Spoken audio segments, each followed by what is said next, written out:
देखिए, ये बड़े दुखद घटना हुई है और 3 बच्चियों की भूख की वजह से दिल्ली के अंदर देश की राजधानी में मौत हो जाए, इससे ज्यादा बड़े दुख की बात नहीं। और ये बहुत सारे प्रश्न उठाता है।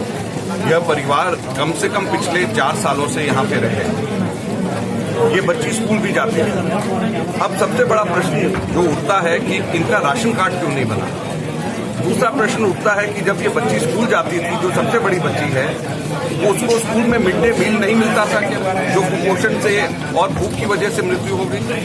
तीसरा सबसे बड़ी बात ये हम इनसे पूछना चाहते हैं कि इनकी आम आदमी कैंटीन कहाँ चली गई, जिसका इन्होंने बड़े बड़े घोषणाएं करी थी कि आम आदमी कैंटीन। चौथा प्रश्न ये उठता है कि रोजगार के अभाव के अंदर एक पिता अपने बच्चों को का ध्यान भी नहीं रख सकता, बच्चों को ठीक तरीके से खिला पिला भी नहीं सकता। तो रोजगार का अभाव आज हमारे देश के अंदर है, तो इसका कौन जिम्मेवार है।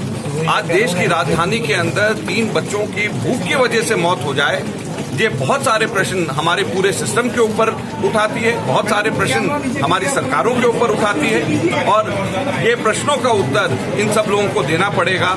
आज हमारे देश के अंदर देश की राजधानी में भूख से बच्चों की मृत्यु हो जाए, इससे बड़े दुख की बात नहीं हो सकती। राशन कार्ड नहीं, मोहल्ला क्लिनिक नजदीक में है तो मोहल्ला क्लिनिक के डॉक्टर्स भी इनको नहीं बचा पाए।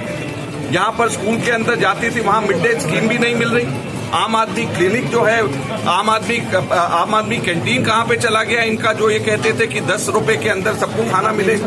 तो ये सारे के सारे प्रश्न उठते हैं और ये सारे के सारे प्रश्न का उत्तर इसलिए देना जरूरी है क्योंकि ये उप मुख्यमंत्री का इलाका है और इस उप मुख्यमंत्री के इलाके में बाहर से आप लोगों को आने में भी यहाँ पर घुटने घुटने पानी से गुजर करके जाना पड़ा होगा। तो आप सोच सकते हैं कि यहाँ रोजमर्रे जीने वाले लोगों का क्या हाल होता होगा।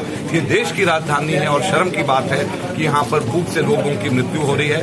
कांग्रेस के शासन में हमने कभी भी ऐसा नहीं होने दिया, हमने हर चीज का ध्यान रखा और दुख की बात यह है कि पिछले 4 वर्षों के अंदर स्थिति बद से बदतर होती जा रही है और इन्होंने कुछ नहीं किया। धन्यवाद। ठीक है सर।